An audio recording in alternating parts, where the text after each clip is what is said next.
Hi everyone, this is Manuels and for today, ang gagawin ko is a props costume na rin ni Yeshua. So, ito yung ginagawa ko dito sa aking office area. Yung mga crafts and then ako, ito yung ginagamit ko. Or ito na yung lahat na mesa ko. So, yung ginagawa ko ngayon from the cardboard na boggle, gagawin ko siya na trash bin.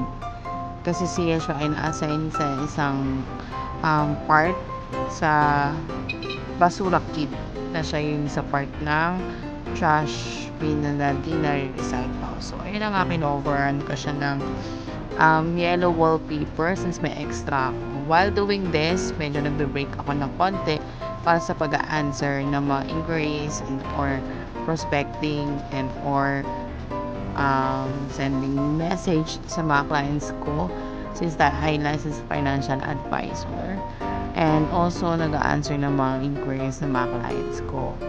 So yan ang ginagawa ko para hindi rin ako mabore. Nanonood din ako ng mga documentaries, videos, vlogs, ayan, while doing these three things sabay or hindi naman masasabing sabay, it's a multitask.